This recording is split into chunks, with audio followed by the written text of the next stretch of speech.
आज का क्लास जो होगा ना बहुत लाजवाब होगा।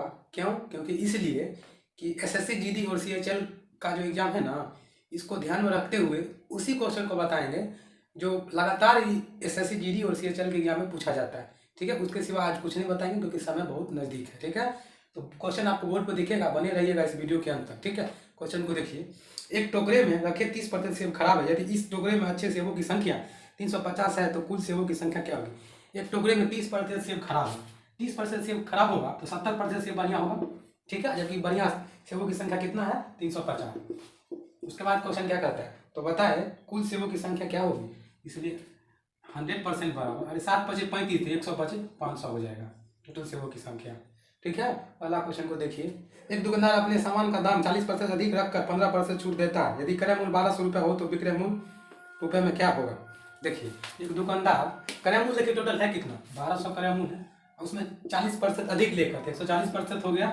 उसके बाद 15% की छूट देता है तो 85% बचा होगा ना। ठीक है, उसके बाद क्या करता है, तो विक्रय मूल्य क्या होगा? विक्रय मूल्य पूछ रहा है। देखिए, प्रतिशत से डबल जीरो गया, ये हो गया 12 गुने 140 गुने प्रतिशत मतलब बटा 100। ठीक है, 15 से 5 से काटिएगा, 17×5 = 50 से 20×5 = 100। ठीक है, इसको काटिएगा, 7 बार में कट जाएगा, 12×7 = 84 और गुने 17 गुना कर दिए, 17×4 = 68 हासिल 6 17×8 = 36 से 6 142 1428 हो जाएगा इसका विक्रय मूल्य। ठीक है, अगला क्वेश्चन को देखिए। 13 परीक्षणों का माध्य 11 है, इनमें एक परीक्षण जोड़ा जाता है तो नया माध्य 12 हो जाता है, तो 14वां परीक्षण है, मतलब क्या होगा?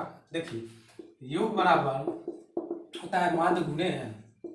ठीक है, तो 13 परीक्षणों का माध्य 11। ठीक है, उसके बाद क्या करता है, जिसमें एक परीक्षण जोड़ा जाता है तो नया माध्य 12 हो जाता है। इसमें एक परीक्षण जोड़ा गया, पहले था 13 परीक्षण, एक परीक्षण जोड़ दिया 14 परीक्षण हो गया और इसका माध्य 12, इसमें से घटा दिए 14वां परीक्षण निकल जाएगा।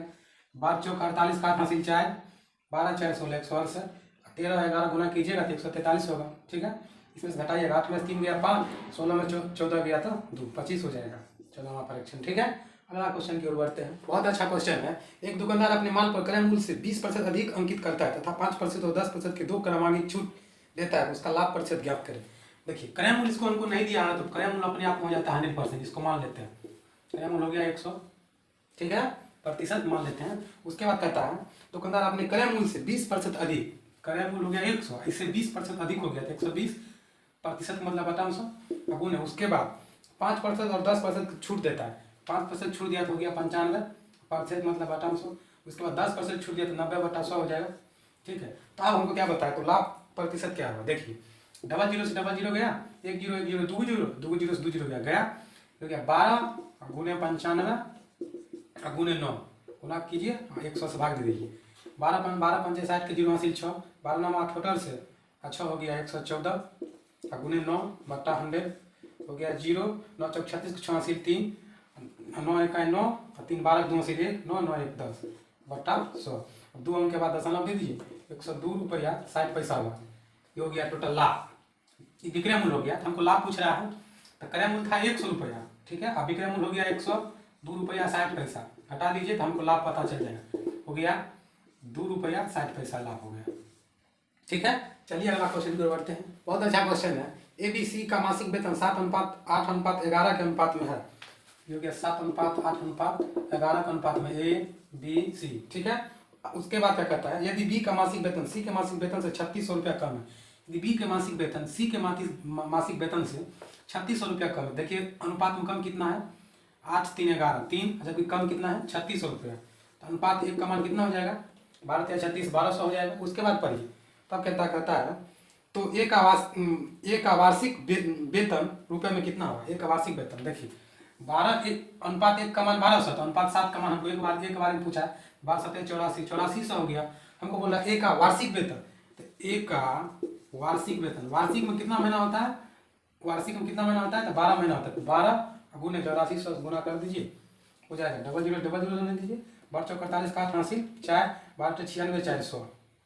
ठीक है, इतना इसका आंसर हो गया। ठीक है, बहुत अच्छा क्वेश्चन है। 9 संख्या का औसत 51 है, उनमें 3 संख्या 49 और शेष संख्याओं में से 4 संख्या का औसत 46 है, तो शेष संख्या का औसत क्या होगा? 9 संख्या का औसत 51 है, 9 संख्याओं का औसत 51 है। ठीक है, उसके बाद क्या कहता है, उनमें 3 संख्या 49 है, इनमें से 3 संख्या 49 है और शेष संख्याओं में से 4 संख्या का औसत 46 है और शेष 4 संख्याओं का औसत 46 है। ठीक है, तो उसके बाद क्या करता है, तो शेष संख्याओं का औसत क्या होगा, देखिए टोटल संख्या 9 था और 3 गो इधर ले लिया, 3 गो 4 इधर ले लिया, 3 4 7 संख्या हो गया, बच गया 2 संख्या, इसका औसत निकाल लीजिए, 2 से भाग दे दीजिए, 2 संख्या बचा है तो ठीक है। देखिए 9 का 9, 9 5 45 माइनस 9 तिया 27 का 7, 80 2 4 12 और 2 14, ठीक है, प्लस 6 चौक 24 4 80 2 4 चौक 16 2 18। अब देखिए 459 बटा 2 छूटिए गया, ठीक है, 459 माइनस 7 4 11 की हासिल हासिल 1 8 4 12 1 13 3 हासिल 1 2 1 3 बटा 2 कीजिएगा तो 128 बटा 2 भाग दीजिएगा तो 64 आंसर आ जाएगा। ठीक है, अगला क्वेश्चन को देखिए, खूब पूछा जाता है इस तरह का क्वेश्चन। आरती और केल्विन मिलकर किसी कार्य को 25 दिन में समाप्त कर सकते हैं। आरती और केल्विन मिलकर, आरती प्लस केल्विन मिलकर किसी काम को 25 दिन में कर सकता है। ठीक है, उसके बाद दोनों ने 15 दिन तक साथ काम किया, दोनों ने 15 दिन तक साथ काम किया, तो 15 दोनों मिल किया, 15 बटा 25 5 तिया 15 5 25 इन 3 बटा 5 काम हो गया। ठीक है, किया, फिर वो केल्विन ने कार्य छोड़ दिया, केल्विन ने कार्य छोड़ दिया तो एक अब आरती ने करेगी, आरती ने शेष कार्य को 12 दिन में किया। देखिए शेष कार्य कितना हो गया, इसमें से घटा लेते हैं, 2 बटा 5 ये आरती काम हो गया। ठीक है, तो 2 बटा 5 को ये 12 दिन में करेगी। ठीक है, वही ना बोल रहा है, 12 दिन में समाप्त कर दिया, तो आरती अकेले उस कार्य को कितने दिनों में समाप्त कर देगी। उसका 2 6 का 12 6 5 30, आरती अकेले 30 दिन में कर देगी। ठीक है, अगला क्वेश्चन की ओर बढ़ते हैं। किसी धनराशि पर 12% वार्षिक ब्याज की दर से 2 वर्षों में प्राप्त होने वाला साधारण ब्याज उसी धनराशि पर 10% वार्षिक ब्याज की दर से 3 वर्षों में प्राप्त होने वाला साधारण ब्याज से 60 रुपया कम है, तो वह धनराशि कितने रुपए में है। देखिए 12% वार्षिक ब्याज की दर से 2 वर्षों का ब्याज, तो 12 दूनी 24% होगा 2 वर्षों का। ठीक है, उसके बाद क्या करता है, 10% वार्षिक ब्याज की दर से 3 वर्षों में, 10 या 30% हो जाएगा, 30% प्राप्त होने वाले साधारण ब्याज से 60 रुपया कम है। देखिए प्रतिशत में बाजी में कम कितना था, प्रतिशत में कम हो गया 6% का, जबकि रुपया में कितना कम है, तो 60 रुपये का। ठीक है, तो देखिए अनुपात 6% बराबर 60 हो गया, तो 6 दाएं 60 हो गया, तो इसलिए 100% बराबर क्या हो जाएगा, 6 दाएं 60 100 दाएं 1000 हो जाएगा। ठीक है, अगला क्वेश्चन की ओर बढ़ते हैं। इस तरह का क्वेश्चन खूब पूछा जाता है। आरती के पास 4 पौधे हैं जिन पर ताजे फूल क्रमशः दूसरे तीसरे चौथे और छठे दिन आते हैं।